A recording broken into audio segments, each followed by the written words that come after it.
Ni siquiera había tocado el suelo el vaso cuando ya sentía el calorcito pegajoso bajándome por la cara. Rojo, espeso, rapidísimo.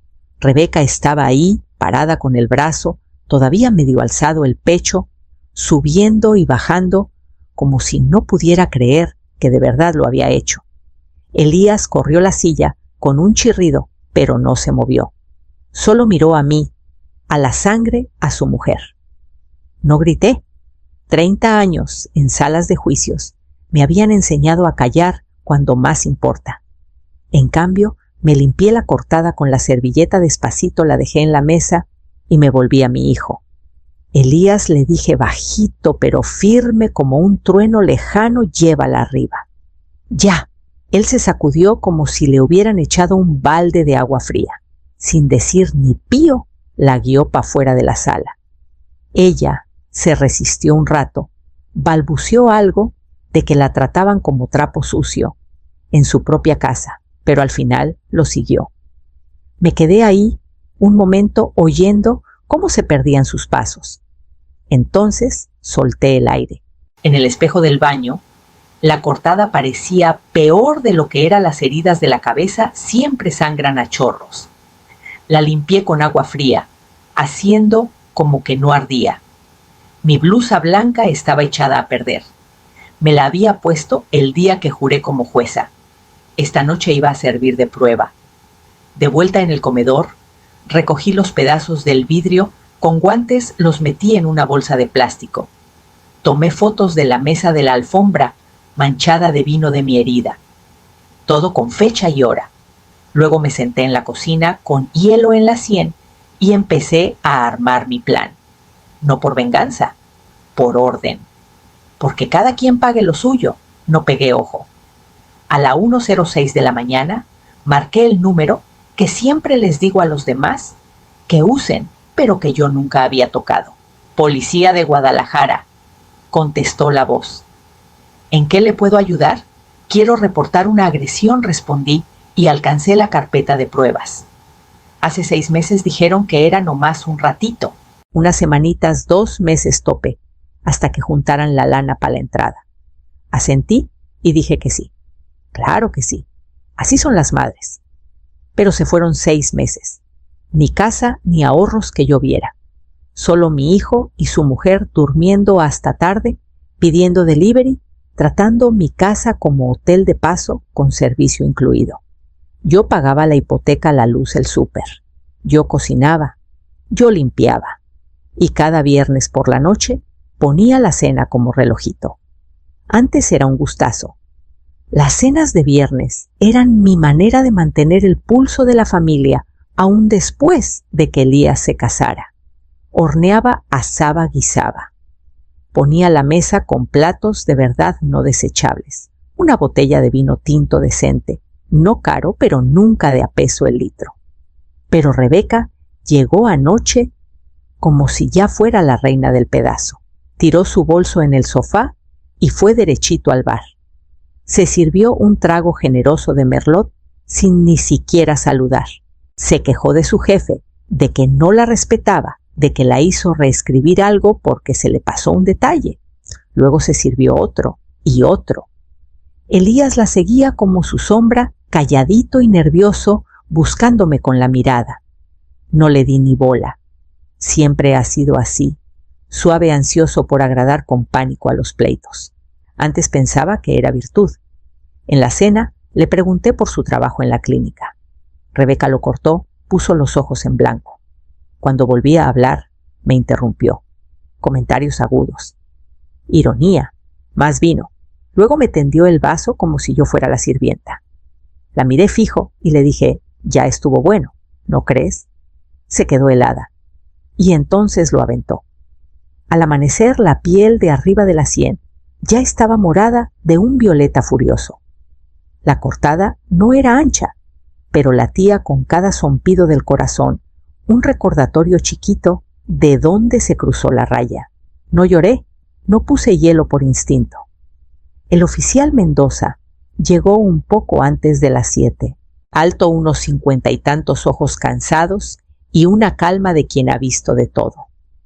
Lo llevé al comedor, donde tenía los pedacitos de vidrio como en una vitrina.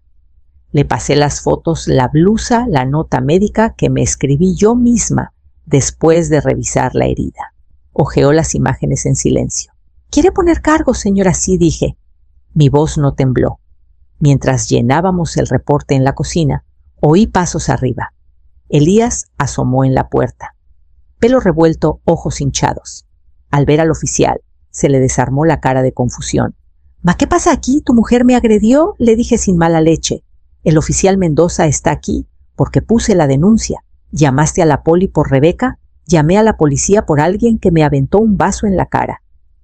Miró de uno a otro, como queriendo reescribir el momento en vivo, buscando una versión que no doliera tanto. Pero este no era su caso para maquillar. Cuando terminamos, me volví al oficial. —Quiero una orden de alejamiento temporal, dije. —¿Que valga ya mismo? Asintió. Hoy mismo la presento. Mientras recogía sus cosas, me paré. Me quedaba más por hacer.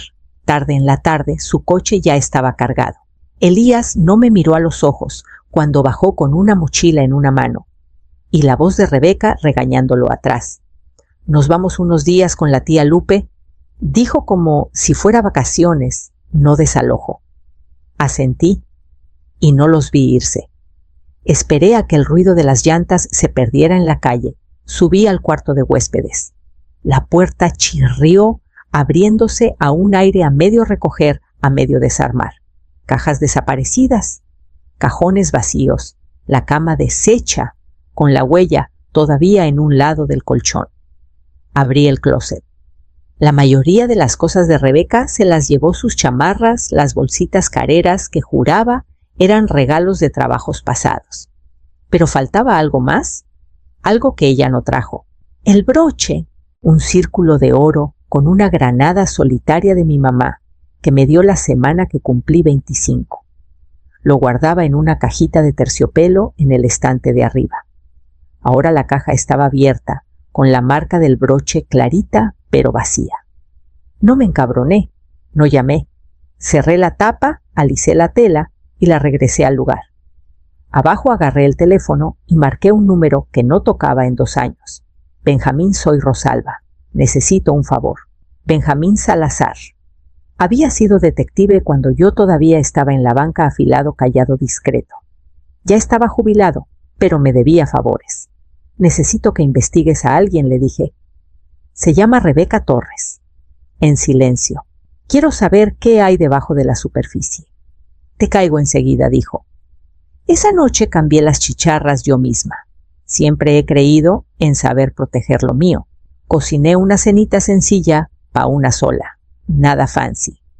Puse un plato en la cabecera, usé el vaso de cristal su pareja hace rato hecha trizas. No prendí la tele. Comí en silencio.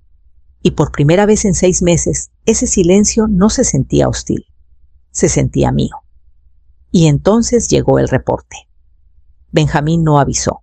Nomás llegó a la puerta la mañana siguiente, con una carpeta bajo el brazo y esa cara que conozco bien pesada, cautelosa.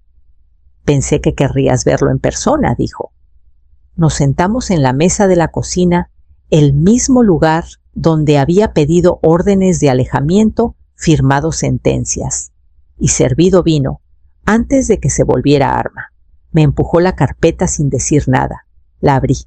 La primera hoja era una carta de despido. Rebeca la habían corrido 3 meses atrás del despacho del que todavía se quejaba en la cena.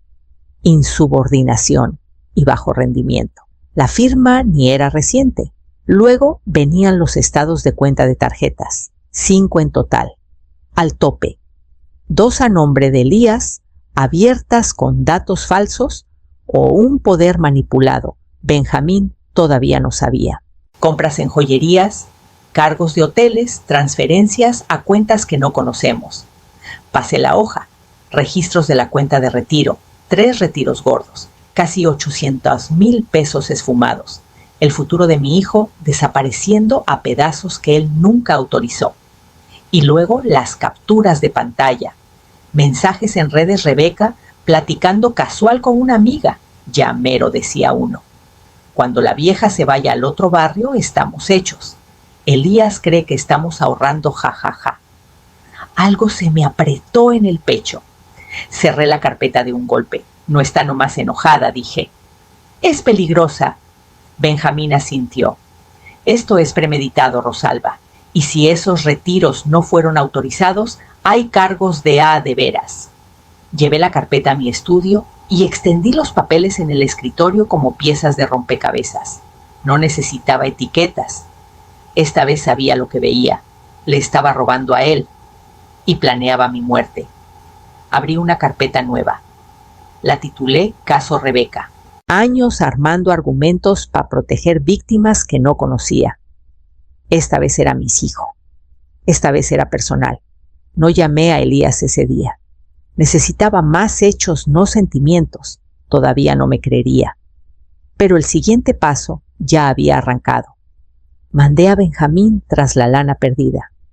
Elegí una cafetería tranquis, a mitad de camino entre mi casa y el departamentito donde Elías y Rebeca se habían ido a quedar. De esas donde nadie mete las narices, donde las pláticas se pierden en el zumbido de la máquina de espresso. Cuando Elías entró, lo vi antes de que me viera. Estaba más flaco y el suéter de cuello alto, cerrado, apretado, ridículo para finales de junio con tanto calor. Me lo dijo todo antes de que se sentara. Ma dijo bajito, deslizándose en la banca. No tenías que llamarme aquí. Puse la carpeta en la mesa y la giré para él. Sí tenía. Dudó, luego la abrió. Las manos le empezaron a temblar a la mitad de los primeros estados de cuenta. Cuando llegó a las capturas, ya era un temblor de verdad. Esto no puede ser cierto, susurró. Ella no haría algo así. No dije nada. Años de silencios en salas de juicios me enseñaron cuándo dejar que la verdad hable sola.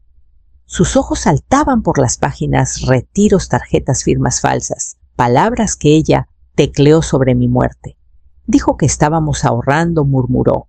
Dijo que todo estaría bien si yo dejaba de preocuparme tanto. Elías, le dije firme, mírame. No lo hizo. La mano se le fue al cuello, jalándolo más arriba. Después de la audiencia, dijo que Dito perdió los estribos. Me aventó el teléfono. Dijo que la hice quedar como delincuente, que la elegía a usted por sobre ella. Estiré la mano por la mesa y toqué su muñeca. ¡Muéstrame! Se quedó tieso, luego bajó la tela, lo justo para que yo viera los bordes amarillentos de un moretón que se desvanecía cerca de la garganta. Chiquito, con forma de dedos. Se me cortó el aire, pero mantuve la voz pareja. «¿Te vienes para la casa?», no contestó de una. Solo miró la taza vacía entre nosotros como si aceptar lo hiciera real. Cuando por fin asintió, la voz le salió casi inaudible. «Se va a encabronar». «Lo sé», dije. «Por eso nos vamos antes de que se entere». Y al caer la noche, su cuarto viejo lo esperaba. Le hice la cama como cuando volvía de la uni, esquinas bien tirantes, una cobija extra doblada a los pies, un vasito de agua en la mesita, las ventanas entreabiertas, dejando entrar aire que ya no pesaba. No dijo mucho cuando llegamos. Solo miró alrededor, como si el cuarto fuera un recuerdo hecho de carne y hueso. Y luego se sentó despacio en el sofá de la sala, teléfono en la mano. Rebeca había marcado 8 veces antes de que desempacáramos la mochila. Miró la pantalla sin moverse. Luego tecleó una sola oración y envió «Necesito tiempo». «Estoy bien». Después volteó el teléfono para abajo. Revisé la chicharra de enfrente, luego la de atrás, luego el garage. Viejos hábitos. Como a las 10, estaba arriba doblando toallas cuando el primer golpeazo dio en la puerta. Elías, su voz filosa y arrastrada, cortó el silencio. «¡Abre esta maldita puerta!». Elías se quedó paralizado en las escaleras. Bajé y lo encontré a la mitad.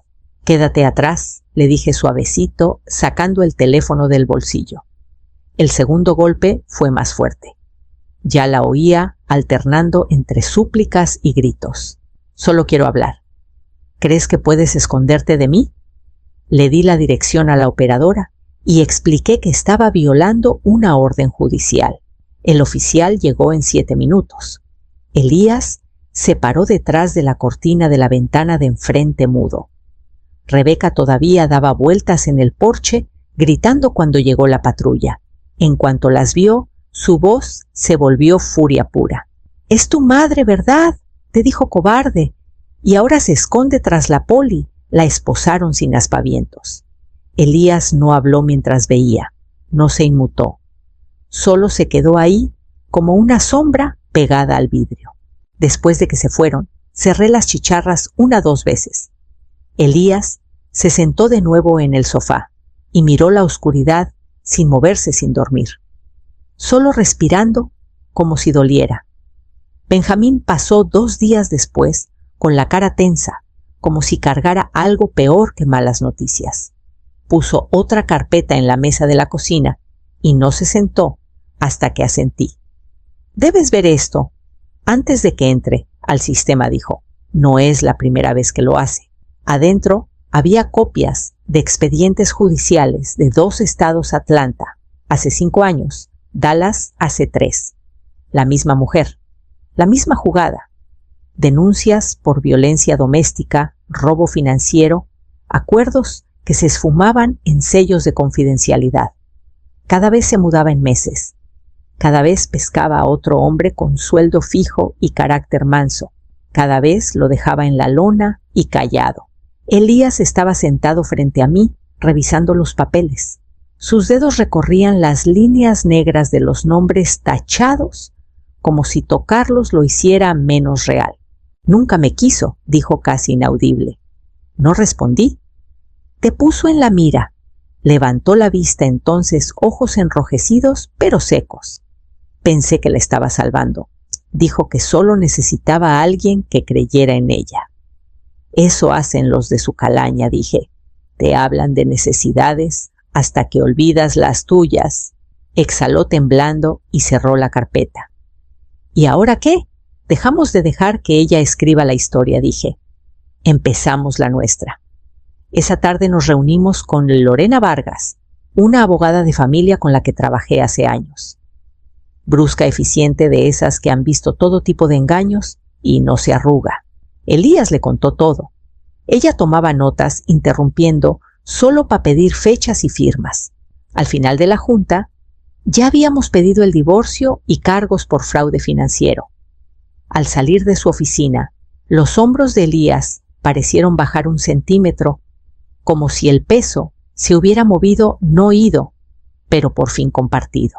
Afuera, el sol le pegó en la cara y entrecerró los ojos, desacostumbrado a tanta luz después de tantos cuartos oscuros.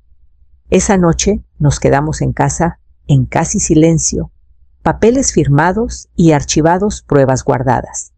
No comió mucho, pero se quedó en la mesa a mi lado. Al día siguiente tocaba corte de nuevo. La sala se sentía más fría de lo que recordaba, aunque había estado en cientos iguales. Esta vez me senté detrás de la mesa del demandante en vez de presidir desde la banca. Elías estaba a mi lado, callado pero sereno. Rebeca al otro lado del pasillo, con su abogado cara de póker, hasta que entró el juez. Entonces llegó lo que esperaba. Se paró y se declaró culpable en todos los cargos: agresión, fraude, violación de orden de protección. Su abogado negoció un trato: 2 años de cárcel, 3 de libertad condicional y orden permanente de no contacto para mí y Elías. Cuando el juez le preguntó si quería decir algo, Rebeca se volvió hacia nosotros. La voz se le quebró, murmurando una disculpa, algo de presiones, estrés, que nunca quiso lastimar a nadie. Elías no se inmutó, no asintió, no habló, solo miró al frente hasta que terminó. Después, caminando al estacionamiento, rompió el silencio. «Quiero pintar el cuarto», dijo. «Empezar de cero». «¿El color que quieras?», respondí. Eligió azul cielo. Dijo que se sentía como respirar de nuevo. Ese fin sacamos todo del cuarto de huéspedes: sábanas viejas, lámparas, cortinas, todo para afuera. Elías manejó los rodillos mientras yo ponía cinta en las esquinas. Para la tarde del domingo, las paredes parecían algo totalmente nuevo. Limpias, frescas, tranquilas. Empezó terapia la semana siguiente. 2 veces por semana, al principio, luego una. Volvía sonrojado pero más firme. Dormía la noche entera. Al final regresó al trabajo en la clínica, medio tiempo primero volviendo a la rutina, como quien prueba el agua bajita. Yo volví a mi jardín. La tierra estaba seca de meses sin cuidado, pero las raíces seguían ahí. Me gustaba cómo se sentían mis manos en la tierra, útiles, firmes, vivas. Una noche lo pillé, mirando por la ventana de la cocina, viendo pájaros posarse en la barda. Está raro, dijo. Por fin se siente como casa otra vez. No se equivocaba. Y en los días que siguieron, me dijo que estaba escribiendo algo. Las mañanas se acomodaron suaves otra vez. Me despertaba temprano, preparaba té y leía junto a la ventana mientras el sol rayaba el piso despacito. Los días de Elías arrancaban más tarde. Pasaba las noches grabando, investigando, editando. Su podcast, que empezó como prueba, ya tenía su público. No nombró a Rebeca. No hacía falta. Hablaba de patrones, silencios, miedos con cara conocida. Entrevistaba consejeros sobrevivientes hasta un detective jubilado Benjamín. Yo escuchaba cada capítulo, siempre calladita, a veces 2 veces. Una tarde de principios de primavera, Elías entró a la cocina con una carta en la mano. Pesaba como algo oficial. «Me ofrecen una beca», dijo, ojos bien abiertos. «Para armar un programa completo. Difusión, apoyo, talleres». Sonreí y dejé el libro. «Vas a necesitar nombre». «Ya lo tengo», dijo. El vaso que me despertó. El día del lanzamiento fuimos en el mismo coche. Llevaba camisa oscura sin corbata todavía, inseguro de cómo vestir para algo tan importante. Me senté en la primera fila del auditorio del centro comunitario, manos en el regazo. Subió al escenario, solo, sin apuntes. Habló claro, de lo que significa dudar de tus propios instintos, de querer a alguien que te da miedo de perder el sentido de casa entre tus propias paredes. De lo que pasa cuando alguien por fin te ve y no aparta la mirada. No me miró mientras hablaba, pero vi cómo se le aflojaron los hombros cuando la voz se le estabilizó. Después, la gente se le acercó con sus historias calladas. Él escuchaba como yo solía hacerlo, atento, cuidadoso, abierto. No como quien junta detalles para juzgar, sino como quien ofrece espacio. Esa noche de vuelta en casa no dijimos mucho. Él preparó té. Yo lavé las tazas, sin ceremonias, solo calma. Antes de acostarme, pasé por su puerta y me detuve. La dejó entreabierta con la luz prendida. Y de adentro lo oí tarareando suave, grave, seguro.